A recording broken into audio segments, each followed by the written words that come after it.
Okay, so this is the second video in my videos on the work, energy and power assessment. So these are the questions that I'll be working through in this video. So let's get started straight away. So we've got a car of mass 900 kilograms. It's going at steady speed, so it's not accelerating 16 meters per second up a hill, and the hill is arcsine 0.1 to the horizontal, and it has a power of 20 kilowatts. To do so, we need to calculate the resistance of the motion.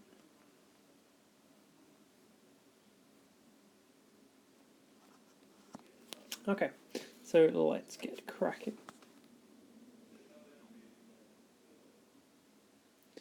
Okay, so we've got a mass of 900 kilograms. It's going at a velocity of 16 meters per second. We know that the sine of the angle is 0.1, and we know the power is given by this once we convert it into watts. Just to sketch a quick diagram of what this looks like. We've got a slope like this.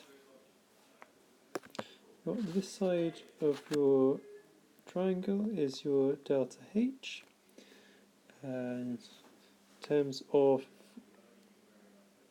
forces we've got going on here,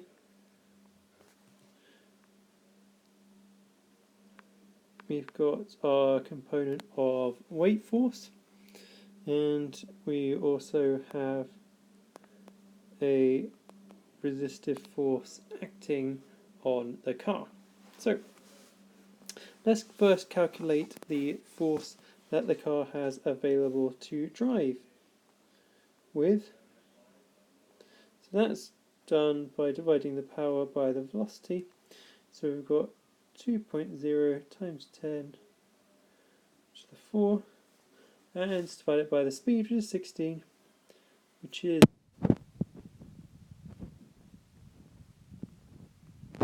here.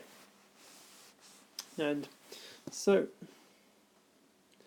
we then need to think about what that driving force is having to provide. So the driving force is going to have to provide the frictional force, and it's going to have to counteract the weight force also.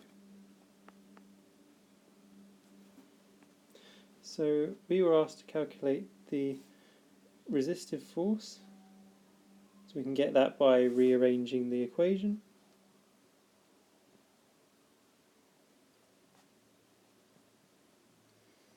And so we can put our numbers in there.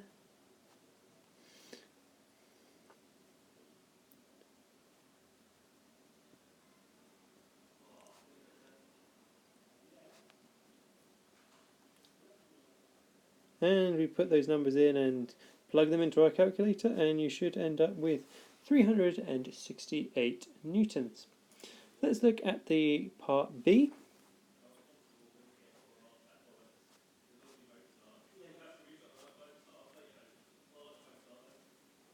So we've got a small box, mass 11 kilograms, and it's on a rough slope, inclined at arc cosine 12 over 13 to the horizontal, and the coefficient of friction is mu. So show that the box stays at rest when mu is greater than 5 over 12. So again, it's always a good idea to sketch yourself a diagram. So we'll call this side alpha there. We've got a box which is going to be on the point of sliding down the slope. So we've got a frictional force acting that way, and you're going to have your weight force component down the slope acting that way. So if we think about how this is going to work, so we're going to apply Newton's second law. So let's make sure we explain what we're doing. So if we're going to be in equilibrium, your frictional force is going to have to be greater than equal to the weight force. That will prevent it from moving. And so let's substitute in some values here. So to calculate the frictional force, we need the normal contact force.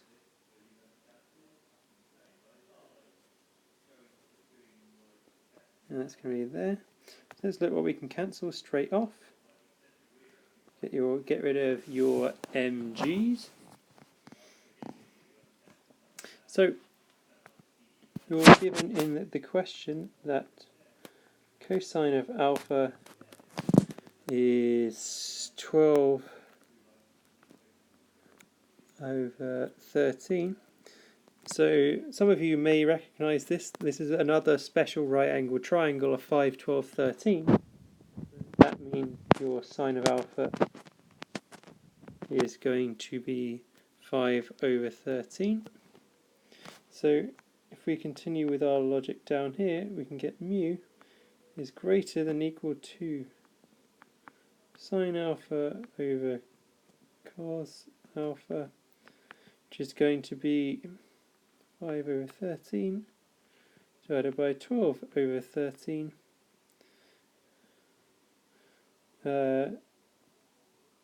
which is going to give you 5 over 12. So what that's actually saying is that mu is greater than equal to 5 over 12.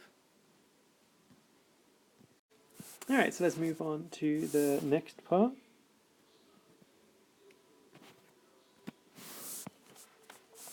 So we're now on B part 2. So the question reads, we've got a box projected up the slope from point P with initial speed v, travels a distance of 1.5 meters along the slope before coming to rest. During this motion, the work done against air resistance is 6 joules per meter. Calculate the value of v. So let's put in the data that we have.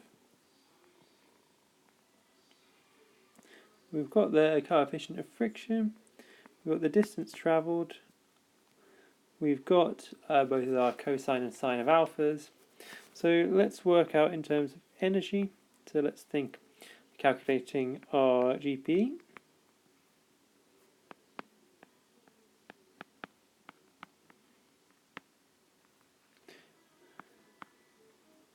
And we end up with that being 15 over 26 when we calculate the answer. So we can then calculate our change in gravitational potential energy.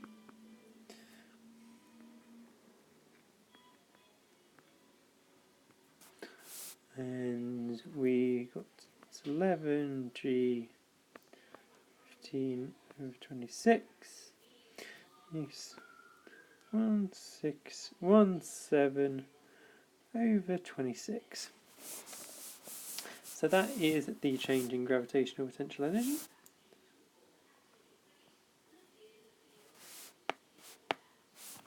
So let's talk about the change in the kinetic energy next. So it's going to end up at rest. So that's just going to be the initial speed squared, and that is going to be, when we substitute the numbers, that's just going to give us this expression here. And then lastly, we want to calculate the work done against the frictional force. So it's going to be 6 joules per meter times by the number of meters, and that gives you a expression for the work done against resistance. And then we just need to work out the work done against the friction as well. So that will be mg cosine alpha, see that, times by 0.2, so that's been turned into a force, and times by the distance as well. And we can plug all of those in, and we ended up with a very nasty looking fraction.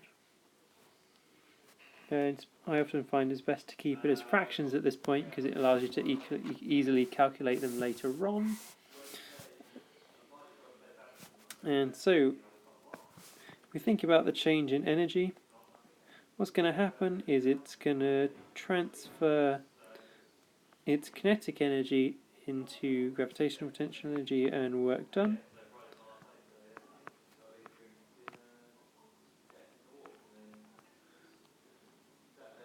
So then when we put that in, we get that 5.5 v squared, which is the change in kinetic energy, is equal to, oh my goodness me, these fractions are getting horrendous.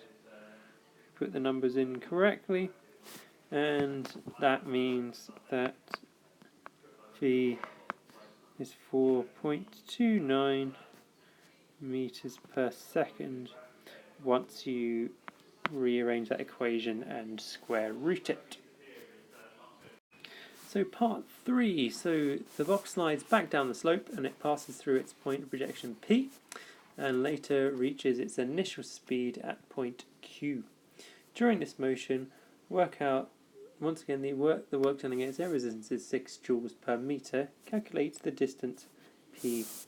So let's chuck all this off the top of the screen, get it out of the way. We're going to need a lot of space for this one, I think. Okay, so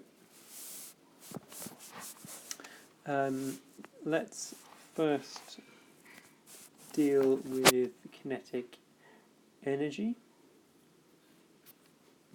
So what we're going to focus on is the distance it has to travel to get back up to its initial velocity. So let's first think about the kinetic energy it's going to have to gain. And we just calculated in the previous part of the question what that velocity would be, and we know it's given by this fraction here. And let's then think about the change in gravitational potential energy also.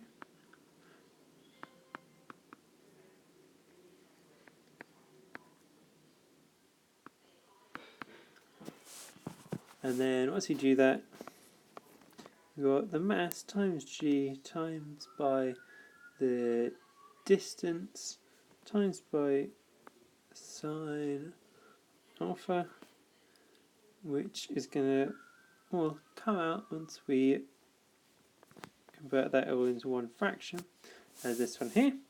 And then finally our work done is equal to 6 joules per meter times the distance. And then we need to think about the work done against friction.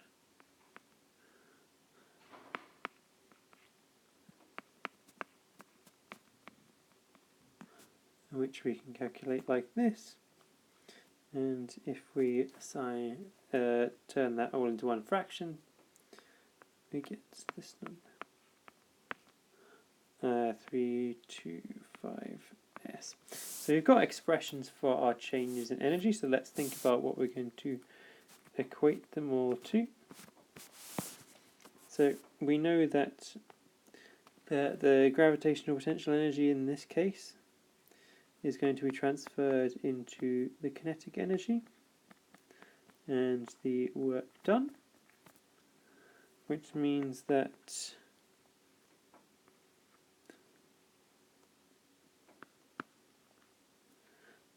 this expression here is going to be equal to this one